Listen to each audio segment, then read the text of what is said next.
In Part 1, we uncovered the baffling details behind the mysterious death of a man with no identity, no wounds, and no traceable past. Only a slip of Persian poetry hidden in his pocket, and a phone number leading to a woman who claimed not to know him, but whose reaction said otherwise. Now, in Part 2, the horror deepens. Because long after the body was buried, the secret surrounding the Somerton Man only grew darker, stranger, and more personal. By 1950, public speculation had reached a boiling point, and it wasn't just the public. Behind the scenes, government officials whispered of one thing: espionage. The Somerton Man had the hallmarks of a spy, a man who traveled light, erased all identifiers, and possibly carried out covert operations. And Adelaide wasn't just any Australian city. It was less than 400 miles from Woomera, a top-secret military testing range for missiles, radar systems, and atomic programs.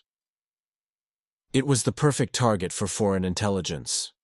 The book in his possession, the Rubaiyat of Omar Khayyam, was known among spies to be used for book ciphers, a method of encoding messages based on specific words or letters in a book known to both sender and receiver. With the code scribbled in the back and the final page missing, it fit the profile eerily well. And then there was Jo Thompson. Jo, the woman linked by phone number in the mysterious book, was a wartime nurse with Russian language connections. She had trained in military hospitals. Some investigators would later claim she was seen conversing with Soviet-sounding men on more than one occasion. Could she have been a handler? Or a target? Either way, she wasn't talking. Jo moved on with her life. She had a son named Robin, a bright, artistic boy who would grow up to be a professional ballet dancer. But as he grew older, something stood out to anyone who looked closely. He had a rare genetic condition, an upper ear hollow known as a congenital ear hypoplasia. The exact same condition was seen in the Somerton Man's corpse. Even stranger, Robin's front teeth were unusually shaped, a condition known as hypodontia. Only 1 to 2% of the population has this trait. The Somerton Man had it too. Geneticists later said the chance of a stranger having both rare traits and not being closely related was nearly impossible.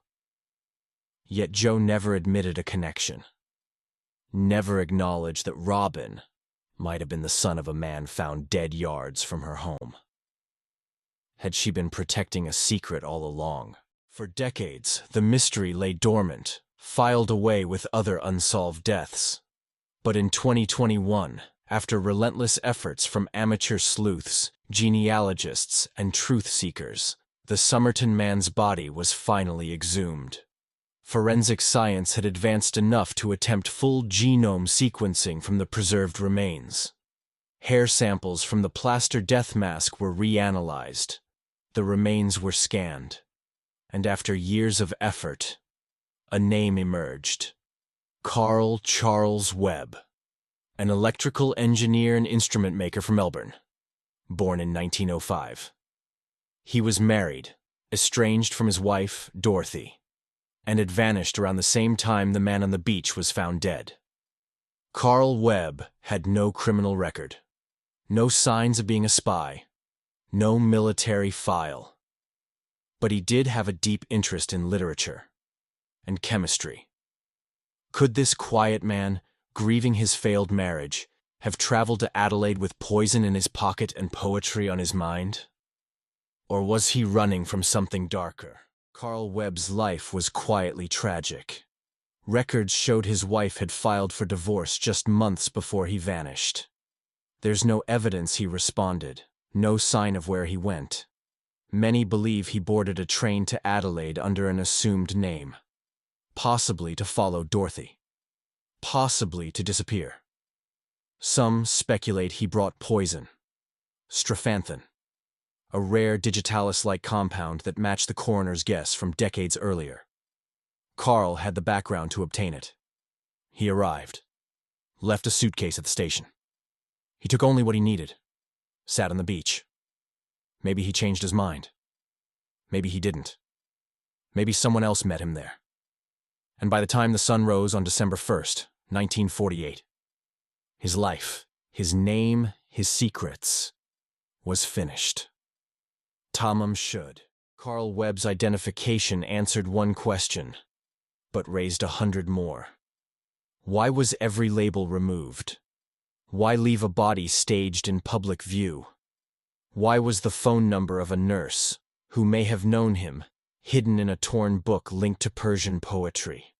Why had Joe reacted so strongly? And why did she never, ever, speak about it again? Most terrifying of all, what if Carl wasn't the only one?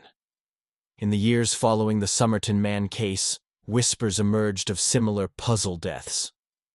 Unidentified men with no ID were found under strange circumstances across other Commonwealth nations during the early Cold War. All ruled natural causes, all unresolved. Was Carl a lone, tragic figure, or part of something larger?